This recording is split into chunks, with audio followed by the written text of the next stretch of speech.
ठीक है। अच्छा, तुम सरस्वती शिशु मंदिर की पढ़ी हो? जी सर। हाँ, जी सर। सरस्वती शिशु मंदिर में पढ़ी हो? अरे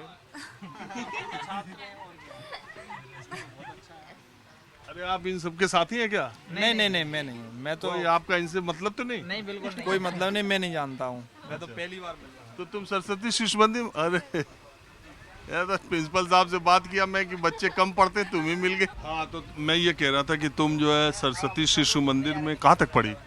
सर छठी और सातवीं, दो ही? दो ही क्लास। उसके पहले कहाँ पढ़ी, बाद कहाँ पढ़ी? पहले, उसके पहले तो गांव में सर, गांव में फर्स्ट से फिफ्थ तक। अच्छा, अभी आप क्या कर रही हैं? अभी BSc agriculture, MSc agriculture, BSc agriculture कहाँ से की? मंदसौर से। आप भी?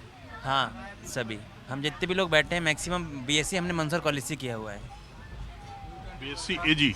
हाँ, नहीं, BSc horti, bachelors in horticulture. Horticulture, वहाँ तो बीएससी एजी भी है। नहीं, वो ओनली मतलब पूरे एमपी में जो अपना ये विश्वविद्यालय है राजमाता, उसके अंडर में एक ही कॉलेज आता है उद्यानिका, जो मंदसौर में ही है। और बाकी 4 जो आते हैं वो एग्रीकल्चर वाले हैं। बीएससी एग्री और हॉर्टी एक ही है जो बीएससी मंदसौर में है। अच्छा, तो इसका स्कोप ठीक है? हाँ, स्कोप थे। मैं बताता हूँ। बोलो। जी सर, अभी के कॉलेज ऑफ हॉर्टिकल्चर मंदसौर का स्कोप बहुत अच्छा है। जो हमारा बैच पहला बैच था 2018 में एडमिशन हुए थे हमारे, तो 2020 में हमारा एक एमयू हुआ था डलहौजी यूनिवर्सिटी कनाडा से। तो हमारे यहाँ के 3 बच्चे, पूरे मध्य प्रदेश से 4 बच्चे सिलेक्ट हुए थे, उसमें से 3 बच्चे मंदसौर के थे। ये स्कोप है। दूसरा ये स्कोप है कि जो डबल डिग्री प्रोग्राम का एमयू हुआ था डलहौजी यूनिवर्सिटी कनाडा से, उसमें हमारे यहाँ के कॉलेज के 3 बच्चे थे। एक कुलदीप सिंह अंजना, दूसरा शैली तांडेकर, तीसरा श्रेया चतुर्वेदी। तो इन तीनों की डबल डिग्री प्रोग्राम हुआ था। एक डिग्री उन्हें यहाँ से मिलेगी भारत से और एक डिग्री वहाँ से मिल रही है। ये प्लांट साइंस में डिग्री कंप्लीट हुआ है उनका। एक बात बताओ, ये नौजवानों के बीच में हाँ ये अभी जो चुनाव हो रहा है हाँ मध्य प्रदेश का, हाँ उसमें कौन सा मुद्दा हावी है? हाँ। अरे सर, हम पकड़े हैं, चलो। सर पहली बात तो ये है कि मैं किसी राजनीतिक दल से ताल्लुक़ नहीं रखता हूँ। अभी रखना भी नहीं चाहिए यार। हाँ, अभी रखना भी नहीं चाहिए, लेकिन कुछ मैं विशेष ये आग्रह रिजल्ट को लेकर के, सबसे पहले एक तो बेरोजगारी को लेकर के, एक स्वास्थ्य और शिक्षा। सबसे ज़रूरी पहले स्वास्थ्य, फिर शिक्षा, फिर बेरोजगारी। क्योंकि जो भारत का जो सिस्टम बना हुआ है उस सिस्टम में कुछ सुधार करने की आवश्यकता है। जैसे अभी हमारे जो बच्चे हैं, जैसे हम पूरे मध्य प्रदेश की बात कर रहे हैं और पूरे भारत की बात कर रहे हैं। पूरे भारत में मुश्किल से हॉर्टिकल्चर जो ग्रेजुएट बच्चे हैं, पूरे भारत की बात कर रहा हूँ, कम से कम मुश्किल से 10,000 बच्चे होंगे। लेकिन उनका भविष्य इसलिए खतरे में है क्योंकि हर राज्य सरकारों का, हर केंद्र सरकारों में ये मुद्दा ये इसलिए महत्वपूर्ण है क्योंकि ये मुद्दा कोई उठाना नहीं चाहता। मैं इस प्लेटफॉर्म न्यूज़ 24 के माध्यम से मैं मुद्दा उठाना चाहता हूँ।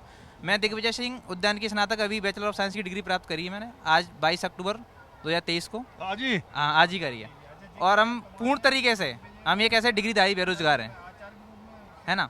तो मैं ये कहना चाहता हूँ जैसे कि बीएससी एग्रीकल्चर की जो डिग्री, आपकी यहाँ की जो सरकार है मध्य प्रदेश की हाँ, अभी की, हाँ, अभी। 18 साल से, उसका क्या कैसा कार्यक्रम अरे है? उसका कार्यक्रम बिल्कुल बेकार है। हाँ? बिल्कुल बेकार है, मैं कह रहा हूँ। क्योंकि देखो, उन्होंने जो अभी रिजल्ट की, व्यापम की मैं बात करूँ तो व्यापम के रिजल्ट में 5 रिजल्ट ऐसे हैं जिसमें 20 लाख युवा इंतजार कर रहे हैं। और 20 लाख युवा मतलब 20 लाख परिवार, और 20 लाख परिवार मतलब 20, एक परिवार में अगर 5 वोट है तो 20 लाख परिवार गुणा 5 में करो, 20 पंगे 100, कितने हुए? 1 करोड़ वोट। 1 करोड़ वोट का खतरा है। ये सबसे बड़ा चुनावी मुद्दा है। दूसरा मैं ये कहना चाहूँगा कि हॉर्टिकल्चर, सबसे पहला मुद्दा हमारा ये है कि हम हॉर्टिकल्चर होने, स्नातक होने के नाते हम सिर्फ 2 एग्जाम में एलिजिबल हैं। एक व्यापम द्वारा निकलने वाली आरयू की परीक्षा, दूसरा सेंट्रल गवर्नमेंट द्वारा एक परीक्षा करी जाती है बैंकिंग में, IBPS AFO की, उसमें एलिजिबल हैं। लेकिन बाकी एग्जाम जो सेंट्रल गवर्नमेंट के हैं, NFL हुआ, क्रिप्को हुआ, इफ्को हुआ, हम 500 बच्चे ऐसे हैं हॉर्टिकल्चर के जो कि पेपर हम एक साथ देते हैं। 12th क्लास के बाद PAT एक एग्जाम होता है। हम कोई ऐसे किसी गांव से सिलेक्ट नहीं कर लिए, एग्जाम दिया, हम रैंक लेके आए और सेम नंबर पे, मैं बता रहा हूँ अपनी कहानी, मेरे 200 में से 104 नंबर आए थे। और सेम नंबर एक बच्चे के 200 में से 104 नंबर आए, उसको ग्वालियर कैंपस मिलता है, उसकी डिग्री मिलती है BSc ऑनर्स एग्रीकल्चर, हमको डिग्री मिलती है BSc ऑनर्स हॉर्टिकल्चर की। लेकिन वही डिग्री वही प्राइवेट कॉलेज वाले लड़के वो कभी पढ़ने नहीं जाते, 4 साल की डिग्री उनकी 4 साल ही घर में आती है। वो उस परीक्षा के लिए एलिजिबल है, इफ्को, क्रिप्को, NFL। अगर आज मैं इतनी कृषि क्षेत्र में इतनी परीक्षा होती हैं, अगर उसमें आज हम एलिजिबल होते तो ये सारे लोग मेरे साथी बैठे कभी कोई बेरोजगार नहीं होते।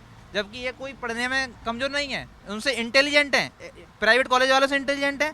अभी अगर मेरा विश्वास नहीं मानो आप, तो अभी MP में RU की परीक्षा हुई थी, उस परीक्षा में 100+ नंबर लाने वाले मैक्सिमम विद्यार्थी गवर्नमेंट कॉलेज के थे, मैक्सिमम विद्यार्थी गवर्नमेंट कॉलेज के थे।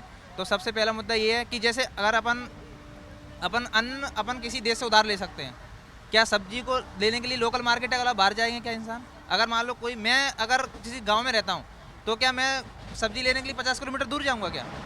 उस हॉर्टिकल्चर में हमको टेक्निक्स आ जाती, फल विज्ञान, सब्जी विज्ञान, फूल विज्ञान और प्लांटेशन एंड मेडिसिन क्रॉप, जिसका यूज स्वास्थ्य में यूज है। जैसे PSM में अश्वगंधा है, ईशाबगोल है, बहुत सारी ऐसी क्रॉप हैं जिनका यूज स्वास्थ्य में है। रुकोगे? हाँ बिल्कुल। थोड़ा और भी बात करें, तुम तो बातें नहीं खत्म हो रही इसकी। हाँ भाई, है ना? चुनावी मुद्दे के ऊपर बोलूं क्या? हाँ? चुनावी मुद्दा के ऊपर कुछ? अच्छा, बोल ही दो। हाँ देखो, अगर चुनावी मुद्दा की बात है तो 230 विधानसभा सीटें हैं अपनी मध्य प्रदेश विधानसभा में।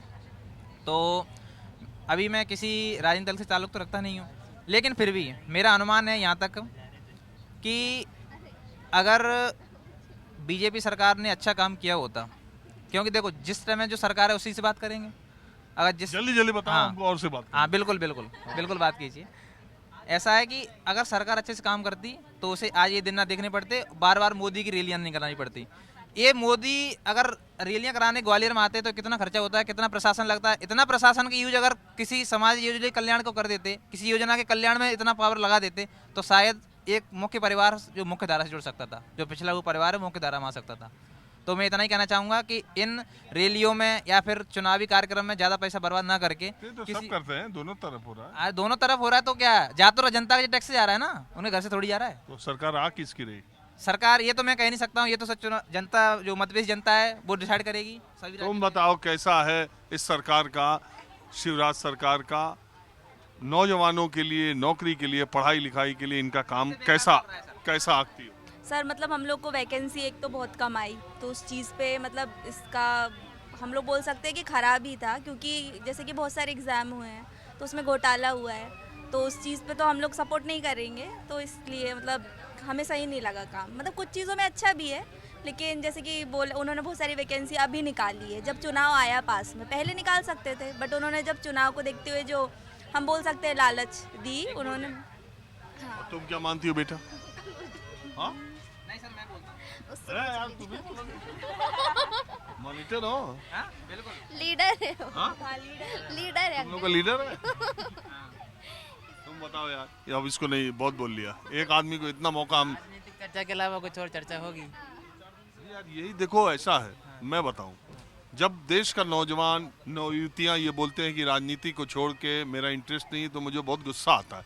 इसलिए कि केवल पॉलिटिक्स ही तुम्हारी जिंदगी को निर्धारित करता है।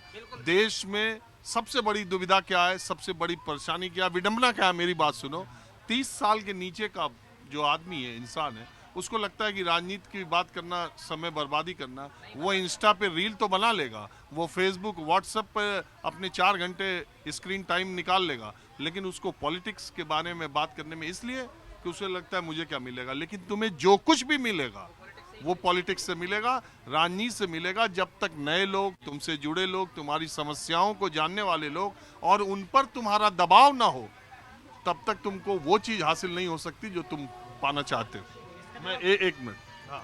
तो सर मतलब राजनीतिक चर्चा में मेरा ऐसा है कि मैं किसी भी एक पार्टी का सपोर्ट तो बिल्कुल नहीं करूंगा। मैंने पर कहा, इन जो आप अपनी बात रखो। इन जो मेरा ये मानना है कि जब अब कोई भी राजनीतिक दल या कोई पार्टी की सरकार होती है तो मेरे हिसाब से वो चेंज होती रहनी चाहिए। ऐसे नहीं कि बहुत वर्षों तक या लंबे समय तक एक ही शिवराज सरकार देख रहे हैं कि हम बहुत सालों से एक ही सरकार है मध्य प्रदेश में, तो उसका हमें बहुत सारी मतलब नुकसान और बहुत सारी चीज़ें ऐसे देखने को मिली जो हम चाहते हैं कि ऐसा ना हो। तो मेरे हिसाब से ऐसा है कि जब गवर्नमेंट बनती है अपने जो मध्य प्रदेश शासन में, तो मेरे हिसाब से वो चेंज होती रहनी चाहिए। मेरा ये कहना है कि अगर कोई सरकार अच्छा काम कर रही है, तो अगर दोबारा कोई सरकार चुनी जाती है तो ये माना जाता है कि जनता ने उसके काम को पसंद किया। तिबारा चुनी जाती है तो फिर माना जाता है कि पसंद किया। 2003 में बनी, 8 में बनी, 13 में बनी, 18 में नहीं बनी थी तो बना ली फिर से। हाँ, लेकिन इस वर्ष के हिसाब से जहाँ तक मतलब ऐसा वाइब्स आ रही हैं कि जो अपने जो शिवराज सिंह चौहान जी मुख्यमंत्री की जो सरकार है वो इस बार नहीं बनेगी, ऐसा मतलब वाइब्स। आपको भी ऐसा लगता है? हाँ सर, ऐसा ही लगता है, क्योंकि हर युवा बेरोजगार बैठा है और हर युवा बेरोजगार बैठा है। उन्होंने वैकेंसी तो निकाली है लेकिन उनका रिजल्ट नहीं दे रहे हो अभी तक, तो युवा तो परेशान है ना। युवा सनातन धर्म और जय श्री राम पर नहीं है? नहीं नहीं, बिल्कुल नहीं है, बिल्कुल नहीं है। हम युवा हैं। हम तो हमारी बात कर रहे हैं स्टूडेंट की, कि वैकेंसी निकाल, वो मामा बोलते हैं 1 लाख वैकेंसी निकाल दिए हैं और भर्ती भी हो गई, फिर हम बेरोजगार क्यों बैठे हैं? क्योंकि हमारा रिजल्ट ही नहीं दे रहे। जैसे पटवारी में घोटाला हो गया, आरईओ में घोटाला हो गया, वो रिजल्ट नहीं दिया उन्होंने, और भी 2-3 एग्ज़ाम दिए, उसका भी रिजल्ट नहीं दिया उन्होंने, तो चांस तो कम लगते हैं। तुम यार कितना बात करना चाहते नहीं बिल्कुल। हो? 1 मिनट लास्ट है, बोलो। हाँ बिल्कुल। देखो सर, मैं तथ्यों बात इसलिए बात करना चाहता हूँ। मध्य प्रदेश सरकार में 5 वैकेंसी निकली, पुलिस रिक्रूटमेंट निकला, अभी एसआई का नोटिफिकेशन तो डला है 500 वैकेंसी का, लेकिन अभी तक परीक्षा नहीं हुई है। दूसरा, एमपी में आरएईओ, एसएचडीओ, आरईओ, आरएचईओ 4 वैकेंसी की परीक्षा हो चुकी है, उसका रिजल्ट नहीं आया अभी तक। उसके बाद पटवारी का रिजल्ट आया, उसमें घोटाला हुआ। पुलिस की 99.5% वैकेंसी में इतना घोटाला हुआ है कि 7000 वैकेंसी है, उसमें 2000 वैकेंसी घोटाला हुआ है। मैं गारंटी से कह सकता हूँ इस बात को। दूसरी बात, जो बच्चे पटवारी परीक्षा में पाए गए, जिनको 15-15 लाख रुपए दिए या पकड़े गए, उनके गले में तलवार लटक रही है। क्यों लटक रही है? क्योंकि उनके 15 लाख चले गए और आज तक अभी न्याय नहीं हो पाया कि अब परीक्षा ये रद्द हुई है या आरोप नहीं। लगा, पता नहीं इसमें कितना सच्चाई है कितना नहीं। हर भर्ती जो सरकारी होती है उसमें अब तुम्हारा हो गया, ठीक है। आप बताओ भैया, आप भी इन्हीं लोगों के साथ हो? हाँ, साथ में ही है। तुम्हारा क्या मानना है? हमारा ये मानना है कि सर सरकार तो चेंज होनी चाहिए, क्योंकि जो मध्य प्रदेश में जो पढ़े लिखे युवा है वो अधिकतर बेरोजगार घूम रहे हैं। तो अरे बेरोजगार घूम रहे हैं, सबको सरकारी नौकरी मिलेगी? जो काबिल होगा, जो एग्जाम देगा।